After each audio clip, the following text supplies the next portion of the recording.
The engines were finding life difficult. Workmen were mending the viaduct on the main line. The arches needed strengthening. The Fat Controller did not want to close the railway while the work was done, and so repairs took a long time.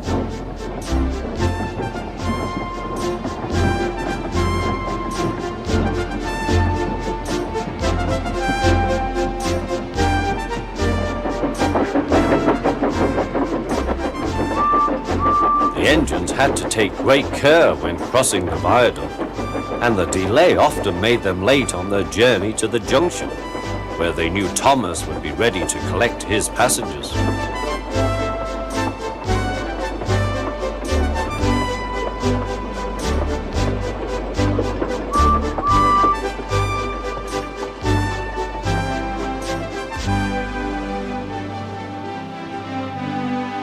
Thomas grew crosser and crosser. "Time's time," he grumbled. "Why should I keep my passengers waiting while Henry and James dawdle about all day on viaducts?" "Don't blame me," snorted Henry. "If we hurried across the viaduct, it might collapse, and then you'd have no passengers at all. What would you do then?" "Run my train on time for one thing," retorted Thomas. He hurried away before Henry could answer. Bertie was impatient too. He was timed to arrive just after Thomas. His passengers found that instead of going straight from the bus to their train, they were kept waiting till Thomas arrived. Soon Bertie grew cross with Thomas. "Late again," he remarked, as Thomas panted wearily in.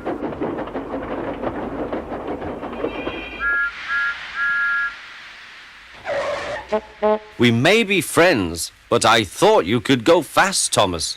It's time we had another race. I reckon I could beat you now." Thomas let off steam loudly. "Rubbish," he hissed fiercely. "It's those mainline engines. They dither about on their viaduct and then blame the Fat Controller's workmen. It's just an excuse for laziness, if you ask me."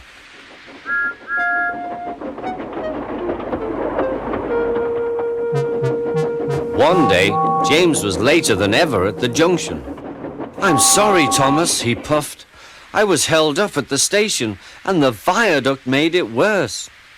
"It's lucky for you I'm a guaranteed connection," grumbled Thomas. Before James could answer, he puffed importantly away. Come along," he panted to the coaches. Annie and Plarail did their best, but Thomas soon found that he couldn't save much time. Suddenly, Thomas saw Bertie ahead. His radiator was steaming. "What's the matter?" asked Thomas. "You should be at the station by now. You're late." "I feel dreadful," moaned Bertie. "All upset inside, and driver says he can't make me better." "Thank goodness you're late too. Can you take my passengers, please? They'll never get home otherwise." "Of course," agreed Thomas. He now felt sorry for Bertie and promised to get help at the next station. Thomas set off again.